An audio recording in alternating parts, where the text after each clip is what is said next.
तो पिछले 2 दिनों से लगातार एटीएस जो है वो सीमा कैदर से पूछताछ में जुटी हुई है और एक के बाद एक नित नए खुलासे को रखे गए। लेकिन इसी बीच अब जो जानकारी निकलकर सामने आ रही है कि इस पूरे मसले को लेकर जांच पड़ताल एक तरफ आगे बढ़ रही है, दूसरी तरफ गुमराह करने की कोशिश भी जो है वो सीमा करती हुई नजर आ रही है। एक रिपोर्ट आप तक पहुंचाते हैं, देखिए रिपोर्ट।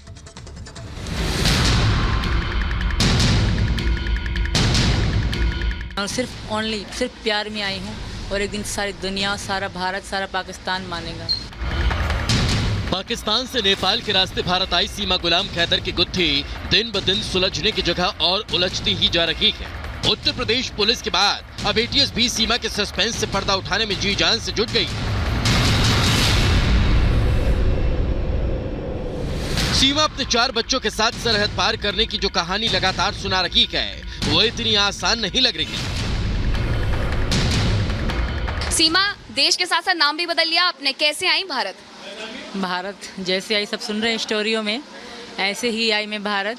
ज़्यादा कुछ खास नहीं था क्योंकि नेपाल और भारत के रिलेशन अच्छे हैं तो इतना ज़्यादा पूछताछ नहीं हुई मैम।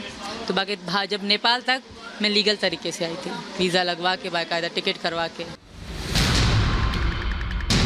एटीएस ने सोमवार को सीमा से करीब 8 घंटे तक पूछताछ की थी। इस दौरान कई चौंकाने वाले खुलासे हुए हैं। सूत्रों से मिली जानकारी के अनुसार सचिन पहला हिंदुस्तानी युवक नहीं है जिससे वह पबजी के जरिए मिली थी।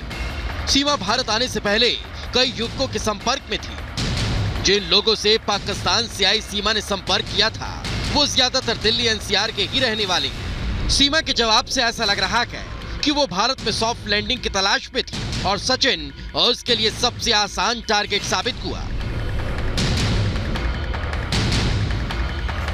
जब बॉर्डर से पहले डर लग रहा था, इनको मैंने कहा सचिन ऐसा ना हो मैं पीछे वापस भेज दे मुझे, और डर बहुत था तो इन्होंने कहा ऐसा नहीं होगा।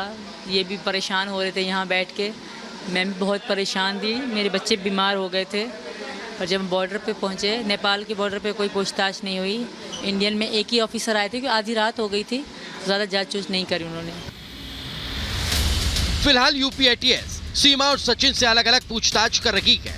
पूछताछ के दौरान सूत्रों का कहना है कि सीमा हैदर जो जवाब दे रही है उससे एटीएस अधिकारी भी हैरान है। एटीएस ने सवाल जवाब के समय सीमा से अंग्रेजी की कुछ लाइनें पढ़वाई थी जिसे सीमा ने न सिर्फ अच्छे से पढ़ा बल्कि उसका पढ़ने का तरीका भी अलग था। जिस तरह से बिना हिचके सीमा सभी सवालों के जवाब दे रही है उसको देखते हुए एटीएस पूरी तरह से सतर्क है। एटीएस इस बात की जांच कर रही है कि सीमा को कहीं सरहद पार से कोई गाइड तो नहीं कर रहा। मेरी मोहब्बत है इनसे, कोई समझता क्यों नहीं? जब मैं देश पार कर सकती हूँ इनके प्यार में, क्या इनकी भाषा में नहीं सीख सकती? इनका धर्म में नहीं सीख सकती? और दूसरी बात, हाँ 3 साल हुए मेरे रिश्ते को, 2 साल हुए मैं हमारी गहराई को। 32 घंटे हमारी व्हाट्सएप पे कॉल चलती थी, ऐसा कोई मिनट जब तक फ़ोन ना बंद होता था हमारी कॉल कटती नहीं थी। तो सोचें क्या हमारी मैं इनकी हिंदी नहीं सीख सकती? सीमा के परिवार के सदस्यों का पाकिस्तान आर्मी में होना भी उस पर शक गहराता है, लेकिन सीमा लगातार इनकार करती रही कि उनका अपने भाई से कोई लेना देना नहीं है। हालांकि एटीएस इस मामले में आईएसआई कनेक्शन को लेकर भी जांच कर रही है। मेरे भाई कोई एसआई में नहीं है, वो छोटे से अभी फौज में 2022 में गए हैं, अभी वो पक्के कंफर्म ऑफिसर भी नहीं बने, बड़े ऑफिसर भी नहीं। उनकी 18,000 पाकिस्तानी सैलरी है, 2 गुना अगर 3 गुना कम किया जाए तो भारत के फिर बनेगी उनकी सैलरी। तो ये भारत के 8-9 हज़ार उनकी सैलरी, कोई वो बड़े ऑफिसर नहीं है, उनसे मेरा कोई ताल्लुक नहीं है। जांच के लिए एटीएस सीमा के पति गुलाम कैदर से भी बात कर सकती है। इस बात की भी उम्मीद है कि एटीएस की एक टीम नेपाल जाएगी। फिलहाल सबकी निगाह एटीएस की जांच पर टिकी है। Bureau report, Republic Bharat.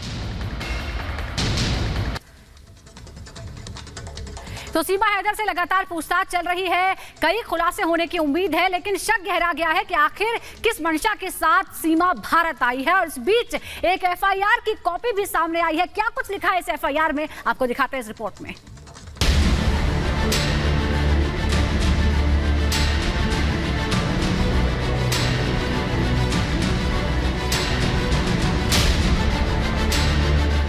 सीमा अब एटीएस के शिकंजे में है।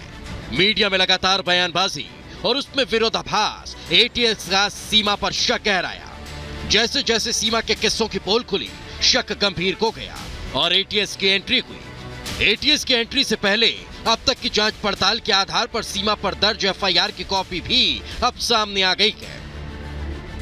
एफआईआर में विदेशी अधिनियम की धारा 14 का उल्लंघन यानी बिना वीजा के भारत में रहने के तहत मामला दर्ज है। सचिन पर धारा 120B के तहत मामला दर्ज है, जिसमें 7 साल का सजा का प्रावधान है।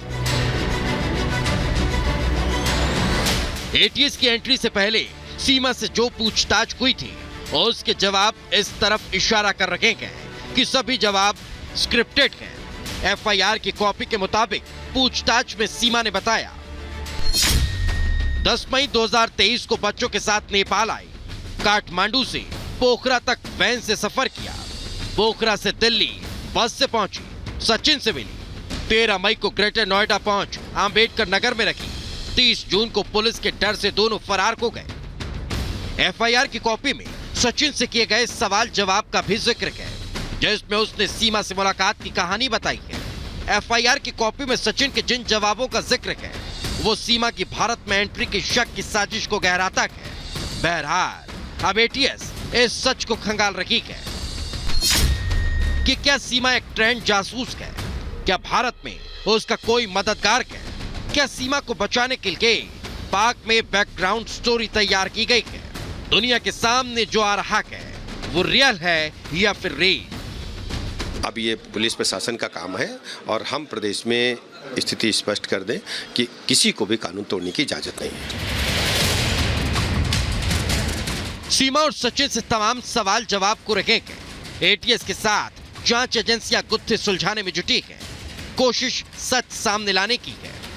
ये जो एफआईआर दर्ज की गई है ये रघुपुरा पुलिस स्टेशन में एफआईआर दर्ज है और इसमें एक्यूज के कॉलम पे जवाब देखेंगे तो 3 लोगों के नाम लिखे हुए हैं, जिसमें सचिन, सीमा और सचिन के पिता नेत्रपाल, इन तीनों के खिलाफ ये एफआईआर दर्ज है। और इसमें जब आप सेक्शंस पे नजर डालेंगे तो 120 भी यानी कि साजिश रचना, तो इसके चलते ये एफआईआर दर्ज की गई है। इस बीच एटीएस की एंट्री हुई है। सुबह तकरीबन 8:30 से 9 बजे के बीच में एटीएस की टीम दोबारा यहाँ पर आती है और सीमा और उनके जो सचिन के पिता है नेत्रपाल, उनको अपने साथ लेकर यहाँ से जाती है। आपको बता दें कि कल 8 घंटे पूछताछ हुई, सीमा और सचिन से पूछताछ हुई। इस पूछताछ में दोनों को अलग अलग कमरे में बिठाया गया और तमाम सवालों के जवाब एटीएस खंगालने की कोशिश करती रही। कितने बजे आई थी? सुबह कितने बजे आई थी एटीएस? सुबह कितने बजे? सुबह ही 9 बजे करीब। अच्छा, रात में क्या सचिन वापस आया घर?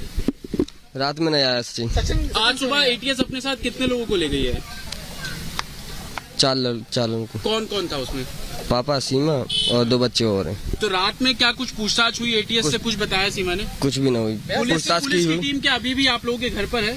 नाम ना। सचिन घर क्यों नहीं आया? सचिन कुछ बताया सीमा ने कि उसको रात को क्यों नहीं भेजा गया? कुछ नहीं पता। बहरहाल एटीएस सवाल जवाब कर पड़ताल कर रही है।